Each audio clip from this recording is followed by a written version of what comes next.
at all the sports, look at the young players, track them, and then we can see them. It's a really cool series. So then I don't have to personally do it. Time to go viral now. Last night, the Rim made a great defense play on JaVale McGee, blocked his dunk. JaVale had a good sense of humor about it, tweeting, "Even I laughed at that one."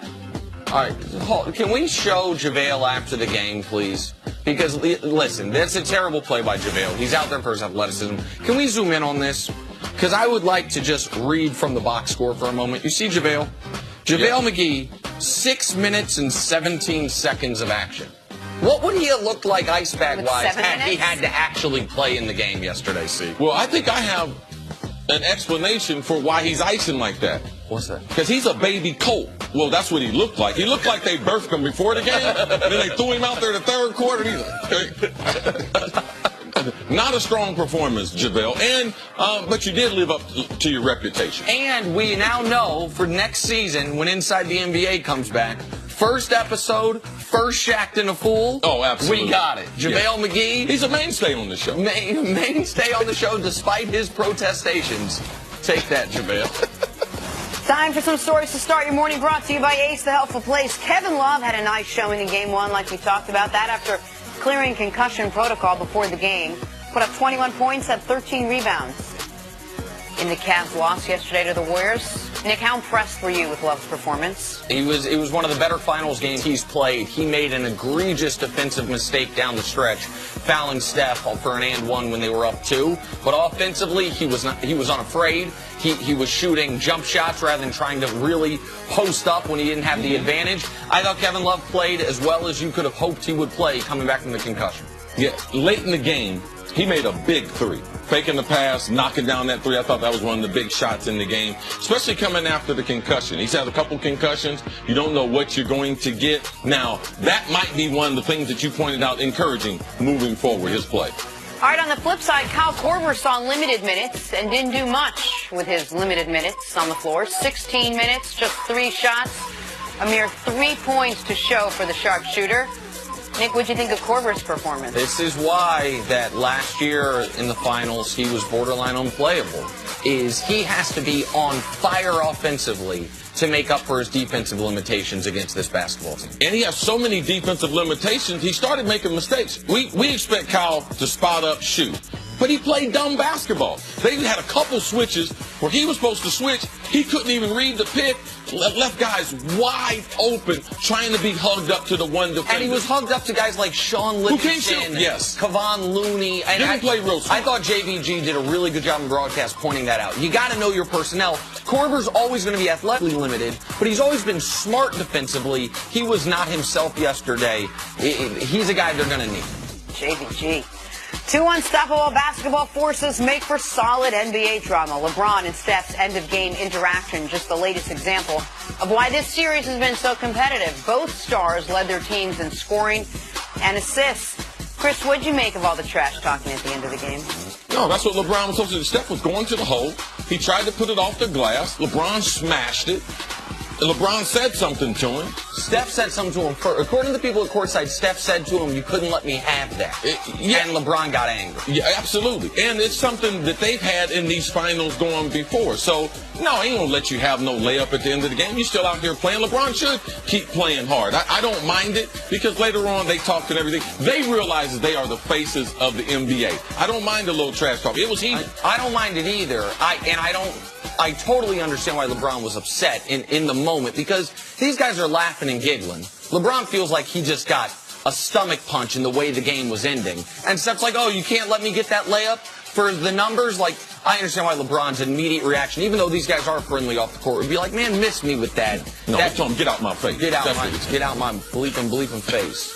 All right, finally, LeBron. 51 points, the most he's ever had in a finals game, along with 8 rebounds, 8 assists.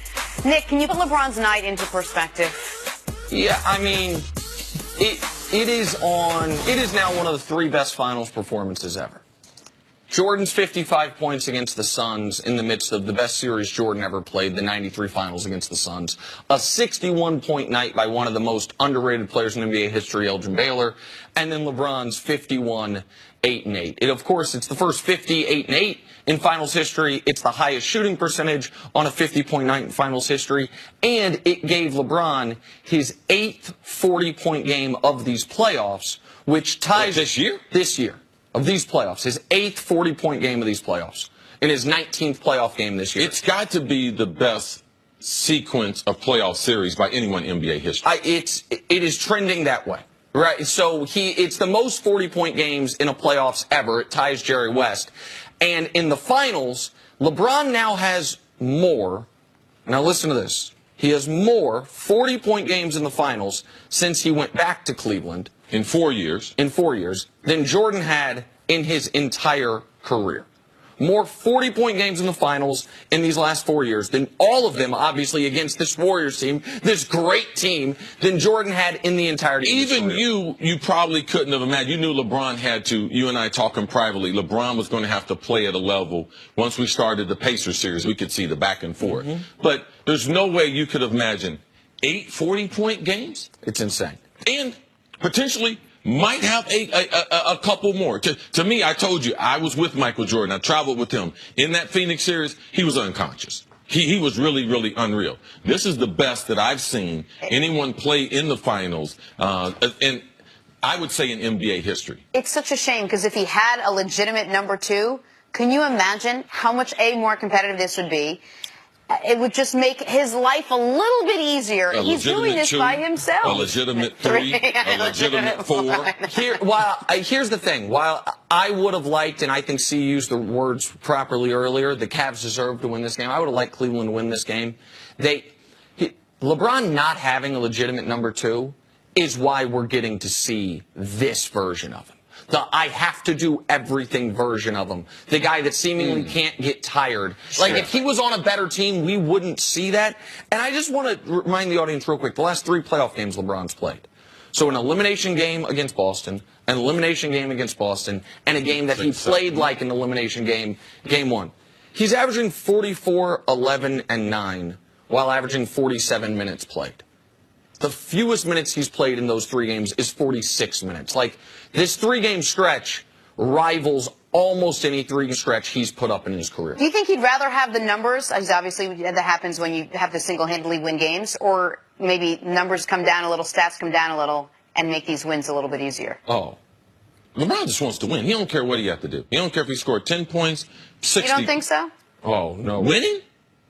LeBron's about winning. You think he wants to lose for the 6th time in the finals? He's got 3 finals wins. He potentially would have the 6th loss. Absolutely, Jenna.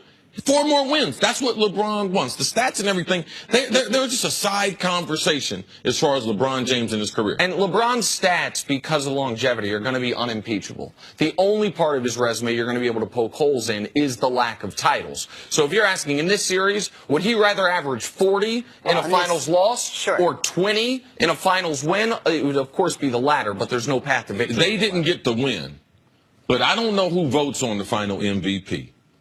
I'm just going to tell you, I think LeBron's going to win MVP. Just like Jerry West.